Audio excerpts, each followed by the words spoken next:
Minister হলেন, তারপরে তার চেহারা পাল্টে গেল। মানে এই যে আসিফ নজরুলের যে 'প্রথম আলো', 'ডেইলি স্টার' এদের হয়ে মানে আসিফ নজরুলকে তো বাংলাদেশের মানুষ ভালোবেসেছিল। আমি নিজেও পছন্দ করতাম তাকে। মানে সে ভেতরে এই যে এগুলো করছে, এটা কি মানে এমনিতেই করছে নাকি তাকে হানি ট্র্যাপ কোনো কিছু দিয়ে করতে বাধ্য করা হচ্ছে এগুলো? কারণ তিনি শুধু 'প্রথম আলো', 'ডেইলি স্টার' এর বাইরে কোনো কিছু করেন না। লাগে না। কিচ্ছাগুলো দেখেন না আপনি? তার লাইফের কিচ্ছা। সে তো নট অনলি যে হুমায়ূন আহমেদের মেয়ের সাথে বয়সের এত ডিফারেন্স, তারপরেও এই একটা নিয়ে এখন আছে। কিন্তু তার অ্যাক্টিভিটিস কি প্রাচী উনার ওয়াইফের নাম ছিল? রোকেয়া। রোকেয়া প্রাচী। এইসব টাইপের অনেক রকম অ্যাক্টিভিটিস। সে তো যখন লন্ডনে গেল একটা কোর্স করতে, হ্যাঁ? সেখানে পরিচয় হলো যে আ ও ডাকনাম কাজল মহিলা। হ্যাঁ? উনার সাথে এক সাংবাদিকের স্ত্রী। তার সাথে যেমন ফষ্টি-নষ্টি করে যেমন যেমন তারপর রহমান ঘর ছাড়ালো। ওই যেমন ঘর রহমান ভাঙলো। কাজল আপনি আপনি আপনি বলেছিলেন যেমন আরকি। যেমন হ্যাঁ, রহমান যেমন কাজল। রহমান কাজল। হ্যাঁ? উনার সাথে ফষ্টি-নষ্টি করে উনার ঘর ভাঙলো। এবং লন্ডনে উনাকে ছেড়ে রেখে ২ টা মেয়েকে রেখে ফেলে রেখে উনি চলে আসলেন। উনার কাজই তো সবসময় এরকম। উনি আমাকে যে কথাটা আমি বললাম আজকে টিভিতে, এটা তো কালকে লাখ মানে লোক দেখবে। মানে মানে এই আমাকে চ্যালেঞ্জ করুক উনি। এই আমাকে চ্যালেঞ্জ করুক যে হচ্ছে আমি যেটা বলল, এটা সত্যি কথা না। ওরফাত আমি ভাই, আমরা শোয়েব যে এটা কোনটা এটা সত্যি কোনটা না। আসিফ নজরুলের এইসব বিষয়ে মানুষ শুনে মাঝে মধ্যে একটু আ বিনোদন নেয়। আমরা একটু বিস্তারিত শুনতে চাই। কি হয়েছিল? ঘটনাটা কি? বা আপনি কিভাবে জানেন এই ঘটনাটা? আমি কিন্তু বললাম আসিফ নজরুলকে এত ইম্পোর্টেন্স দেওয়ার দরকার নাই। হি ওয়াজ ইন লন্ডন, তিনি সুস্থ করে বেড়ান। উনি বলে বেড়াতেন তখন একটা মেয়েকে আমার পটাতে ৫ টা মিনিট সময় খালি লাগে। আমি ৫ টা মিনিট কথা বলতে পারি, সেই মেয়ে আমার পিছন ঘুরবে। ওকে? এই টাইপের মেন্টালিটি তার। তো লন্ডনে গেছে, ওই বাসায় হয়তো আমন্ত্রিত হয়েছে, হ্যাঁ? ঘনিষ্ঠতা হয়েছে। তারপরে সে তার কাজ কন্টিনিউ করেছে। এবং সেই ঘরটা ভেঙেছে। That lady lives in America now. হ্যাঁ? বাচ্চা ২ টা বড় হয়ে গেছে। হ্যাঁ? And I am talking about somebody very close to home. এর চেয়ে বেশি আর আমি বললাম না আপনাকে। ভেরি ক্লোজ টু মানে হোম। মানে সেই তাই নারী কি আসিফ নজরুল সেই নারী উনি কি তার স্বামীর ঘর বাংলাদেশের থেকে? এই সরকার যাওয়ার পর উনি যতই দেখান যে রাতের বেলা উনি ওই সব বিএনপির লোকেদের আমাদের সব টপ রাজনীতিবিদদের সাথে উনি ফোনে কথা বলেন, হ্যাঁ? ওই সমস্ত তারা তো আসিফ নজরুলকে আপনি জিজ্ঞেস করেন নাই যে এটা কি আপনারই মতামত নাকি মানে এটা সরকারের পলিসি? কি কারণে করবেন? এরকম কোনো প্রশ্ন আমি করেছিলেন? যখন এটা নিয়ে এগ্রেসিভ হতে লাগলাম, হ্যাঁ? উনি আমাকে কাট শর্ট করে দিলেন। ওরা বললেন যে, "ভাই আমার টাইম আছে, ইয়ে হয়েছে আমাকে যেতে হবে। আমি রেডি আমি যাবো বলে। আমি আর কথা বলছি না আপনার সাথে।" হ্যাঁ, বললাম যে, "আপনি একটা দাঁড়িয়ে কথা বললেন আমাদের সাথে, হ্যাঁ? আর আপনি উঠে যাচ্ছেন। আর এই জিনিসটা আপনারা এড্রেস করবেন না। আমি তো এই নির্দেশটা নিয়েছি। ২ টা মিনিট আপনার সাথে কথা বলবে।" বলে, "না, এই ব্যাপারে আমি কথা বলতে পারব না।" He completely refused to তার address মানে the এখন যে বিষয়টা হচ্ছে, এই বিষয়টা মানে এই যে বারবার জামিনের শুনানি হবে, তাদেরকে এইদিন শুনানি করবে, ওইদিন শুনানি করবে, কালকে জামিন হবে, পরশু জামিন হবে, এভাবে এই যে ৯ মাস ধরে প্রায় ৭ বার তারা তারিখ পেছালো। তারিখের দিন এসে তারপরে জাজ সাহেব বলেন যে, "না, আজকে অসুস্থ, কালকে উনার পাতলা পায়খানা, পরশুদিন বউয়ের সমস্যা।" একেক দিন একেক কথাবার্তা বলেন। তার মানে এগুলো কি তাহলে মানে আসিফ নজরুলের পূর্ব পরিকল্পিতই ছিল? আমার এখন মনে হয় পুরোপুরি সাজানো নাটক। পুরোপুরি সাজানো নাটক। বিকজ আমি যখন জেলে ছিলাম তখন আমি প্রায় বিডিআর এই জওয়ানদের সাথে হ্যাঁ কথা বলেছি আমি। ইয়াং বাচ্চা বাচ্চা লোকজন সমস্ত হ্যাঁ তারা বুঝতেও পারেনি তাদেরকে একদিকে ভাগ নিয়ে গেছে একটা ক্রিয়েট করে নিয়ে গেছে যাওয়ার পর তা বলে যে আমরা কাউকে মারিও নাই, আমরা কোনো গুলিও করি নাই। হ্যাঁ হয়তো একজন আরেকজন গুলি ছুড়েছে। হ্যাঁ আমরা এখন বছরের পর বছর আর কি যে কষ্ট হাত হ্যান্ডকাফ করা পায়ে বেঁধে লাগানো। হ্যাঁ, ১০০-১৫০ কে যশোর থেকে নিয়ে এসছে, হ্যাঁ? ওই সৈয়দপুর থেকে নিয়ে এসছে, চিটাগং থেকে নিয়ে এসছে হাজিরা দেওয়ার জন্য। কি যে কষ্ট লাগে। And all of these are just innocent people. They're victims of a big and very meticulously planned conspiracy. সেটাই আমরা এখনো আমরা এখনো সেটা নিয়ে চলছে। Through this Asif Nazrul and others. Because Asif Nazrul সাহেব উনার আবির্ভাবটা কেমন করে? উনি সিনে আসলেন কেমন করে? আচ্ছা থেকে বহু বছর আগে ওই জাহানারা ইমাম, শহীদ মাতা, রুমির মা আমাদের সাথে যুক্ত ছিল।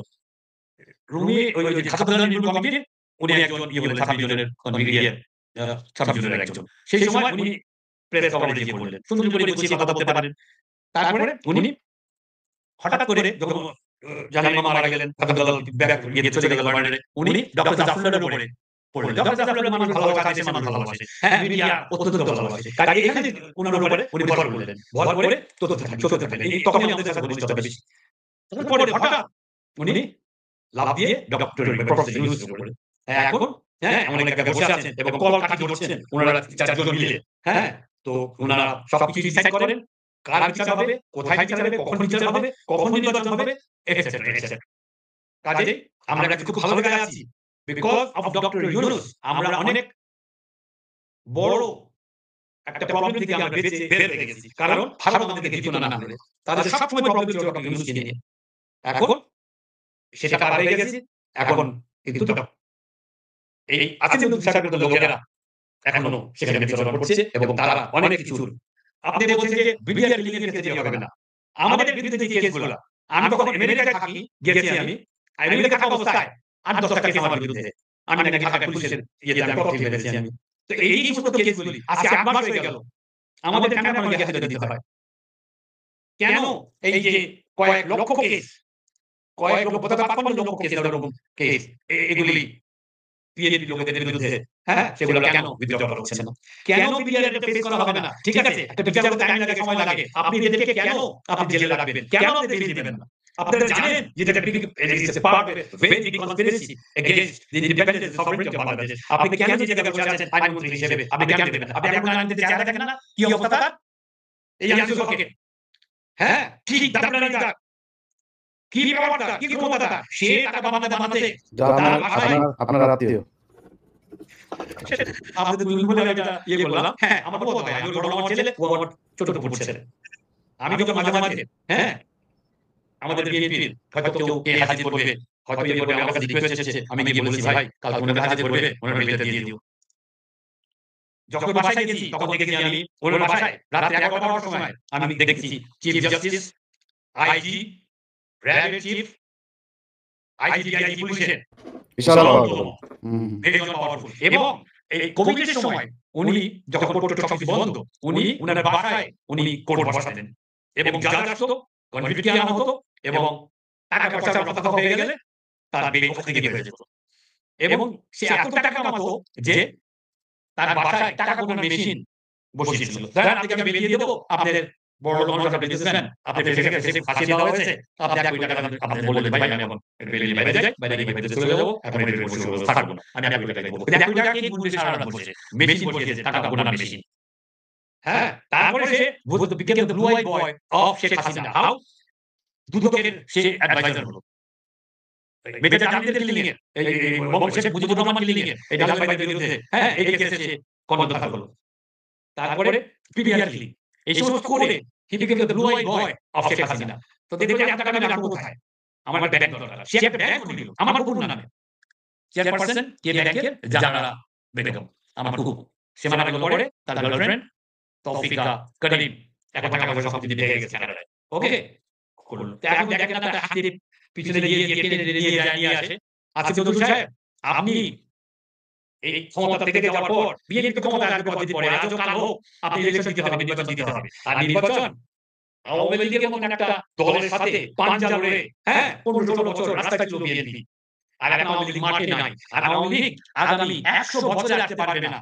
এই বিডিআর কিলিং থেকে আরম্ভ করে, এই ইলিয়াস আলীর গুম থেকে আরম্ভ করে, চৌধুরী আলমের গুম থেকে আরম্ভ করে, এই বাচ্চাদেরকে, এই মুগ্ধ, এই শান্ত আর আবু সাইদের মার্ডার, হ্যাঁ, দেখেন কিরকম আওয়ামী লীগের কত খারাপ হতে পারে। আমি এই 8 মাসে একজনও কেউ কোনো অনুশোচনা করলো না, নো রিমোর্স যে আমাদেরকে মেরেছে। আর মারাই জানে এগুলো সব নাটক। হ্যাঁ, সব নাটক। মারা যায় নাই। 100 বছর রাখতে পারবে না। আর 10 বার ফাঁসি হবে শেখ হাসিনার মতো লোকদের এবং আনিসুল হকের মতো লোকদের। Just wait and see. Never আমরা বিএনপি ক্ষমতায় আসুক না আসুক, হ্যাঁ, ক্ষমতাতে তো আসবেই, এটা তো কোনো ব্যাপারই না। হ্যাঁ, it's just question of time how the things settle. এই সংকটটা গিয়ে বলে আপনি নির্বাচন দিলেই, হ্যাঁ, ম্যাডাম চলে আসছেন, সেটি বিএনপির নতুন রক্তের সঞ্চালন হচ্ছে শরীরে। আর যদি ঢাকা মহানগর আবার 4-5 কোটি লোক যাবে তারা এয়ারপোর্টে আনতে, হ্যাঁ, সেদিন আসলে সরকার বিএনপি ক্ষমতায় চলে আসবে, মানে ওই দিনের নির্বাচনের দরকার হবে না। অ্যাবসলিউটলি। ভাই আমরা শেষ দিকে এই করি, আপনার আসিফ নজরুলের যে বিষয়টা আমরা বলছিলাম, মানে আসিফ নজরুল